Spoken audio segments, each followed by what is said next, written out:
slower than others. So the second result of this study is it pays to invest in technology. Based on 2,000 firms across the country, we can safely say that people who have invested the most in technology, they are performing the most. So the challenge for Canada is 19% of Canadian businesses, they are champion. They are the one who are advanced in terms of investing in technology. So as you can see, we have more companies to convince because it's going to become more and more important actually in the future. So how to do that? Well, first you have to plan. The first mistake you can make is just investing. You have to understand what you want to do and how the investment in technology is going to bring value to your clients and what is going to be the impact on your overall business. And then you invest. And you have to keep innovating after that. So in conclusion, we're still in a period of growth. And we believe that this period of growth is going to continue for the next few years. We expect to see a slowdown in 2020. But for now, we're still experiencing a period of growth. But we still have something to watch. Interest rates are increasing. The aging population is forcing us as business people to manage our HR in a different way. And finally, technology. Technology is about to change many of our sectors in the economy. So you have to realize how technology is going to change your sector, what it means for your business, and how you can take advantage of that. So I think we have time for questions. So if you have any questions, I would be happy to take them. Thank you.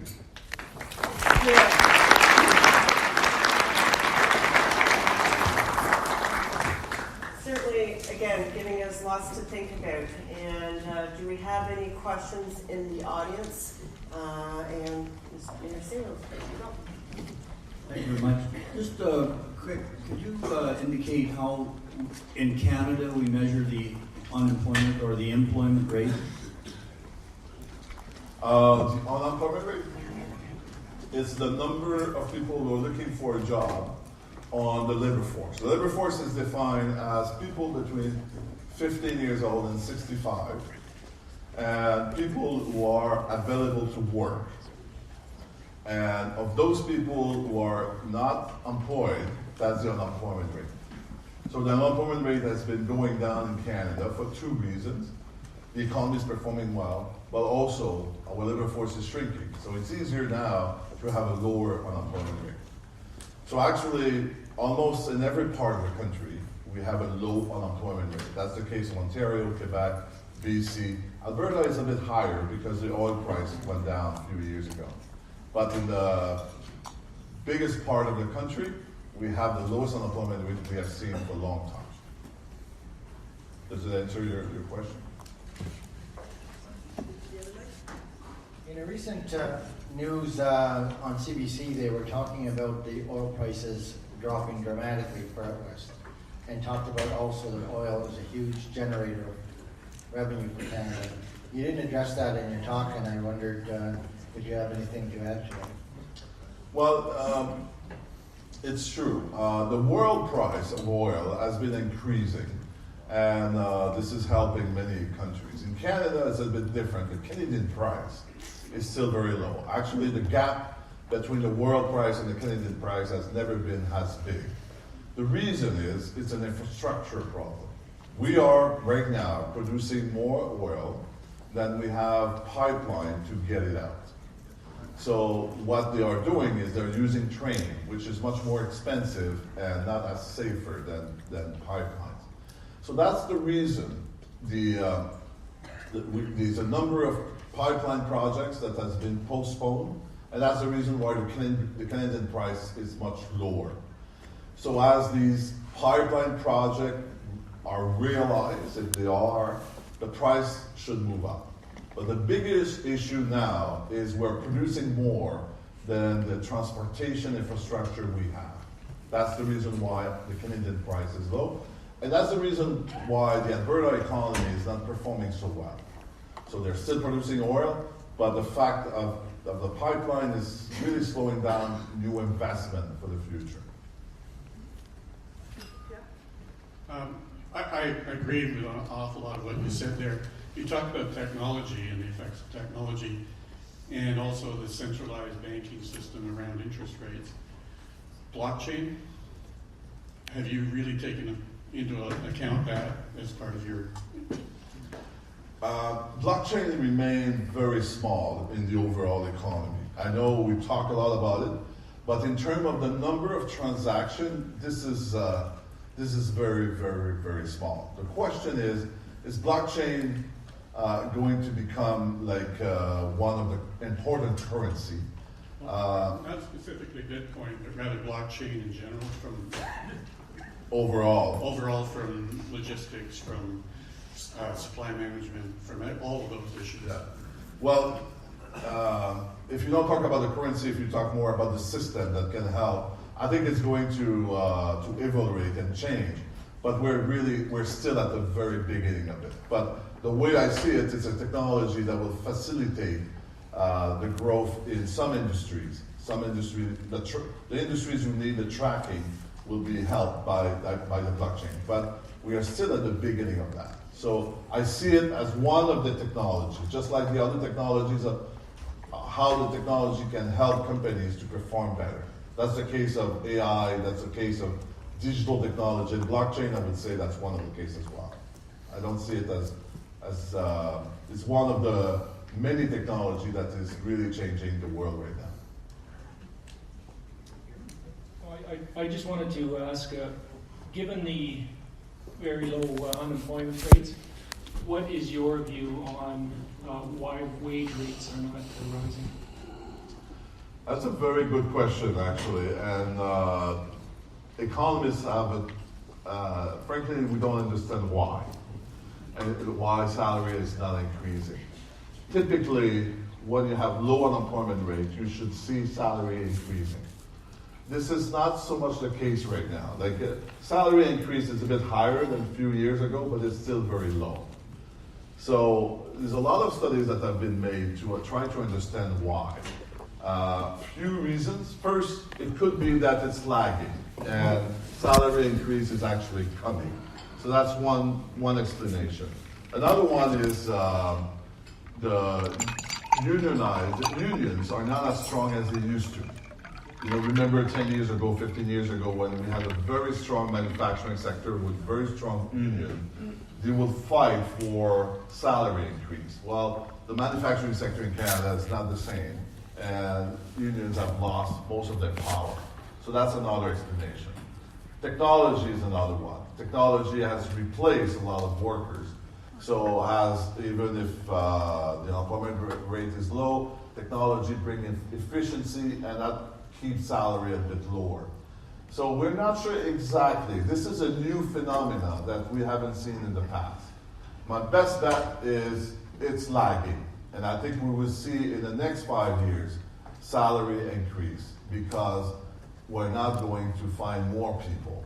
So unemployment rate is going to stay low for a long time, and it's getting more and more difficult to recruit people. So I think we will see salary to increase a bit more. But that's one of the big questions that economists are trying to answer right now. I just had one more question then. What is your view on asset class inflation and or asset class bubble? Asset bubble, basically. Housing or? Well, whatever. Every asset class is a bubble now, in my opinion.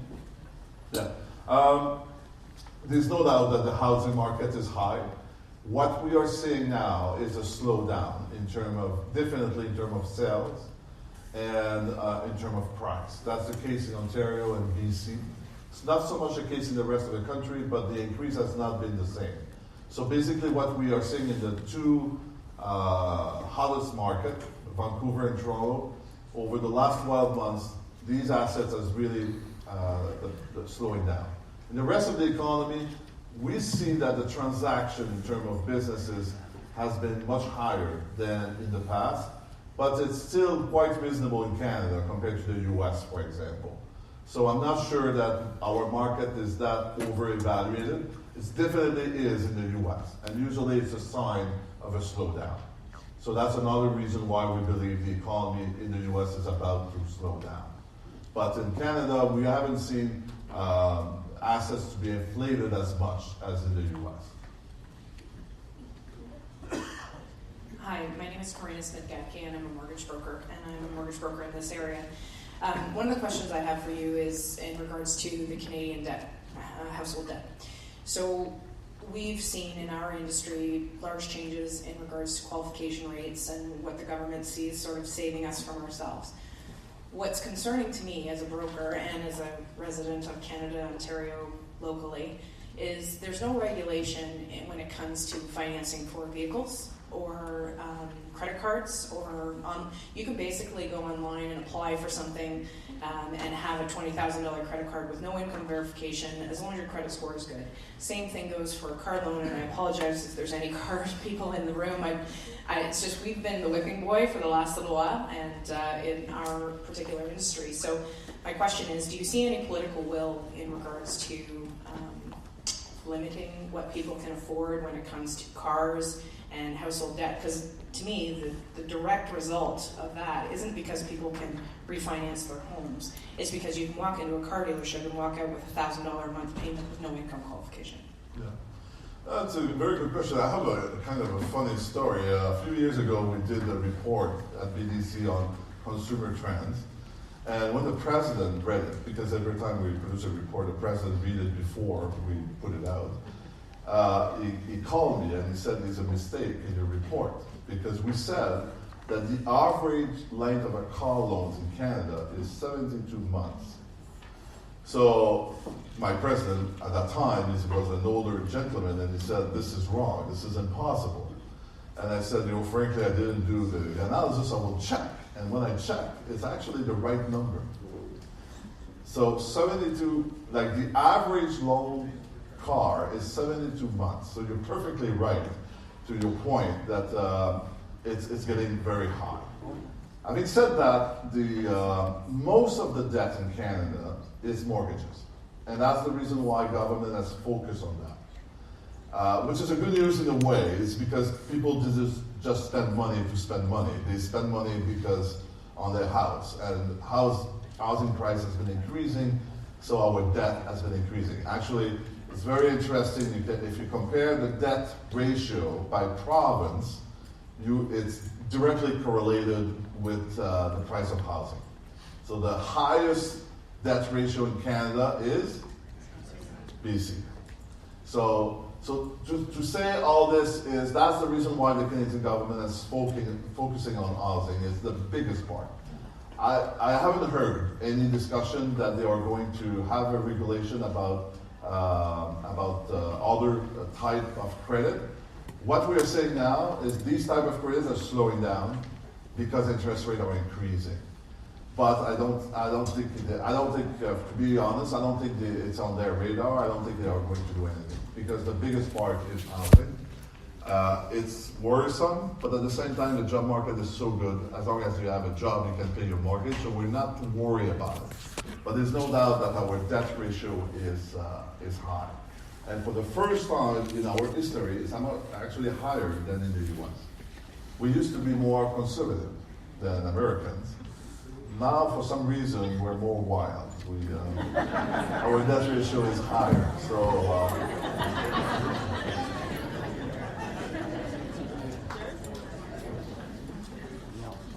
over the past couple of years, a lot of the economic development events I've gone to, I keep hearing the same theme over and over, and I'm sure most of us are aware of it. It's a lack of skilled labor. Can you tell me, are there any regions in Canada that sort of aren't feeling that effects as badly? And what exactly are they doing to mitigate that, or what are the conditions they're benefiting from? okay, very good question. First is only one region in Canada, it's Alberta.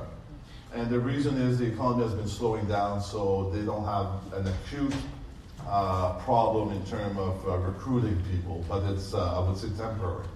But in every other part of the country, and I give this kind of presentation 120 times over the last 12 months, and I can tell you everywhere, like in Kentville, in Toronto, in Drummondville, in Quebec City, I was in Kelowna last week in BC, it's all the same issue. The number one issue is the difficulty of recruiting people.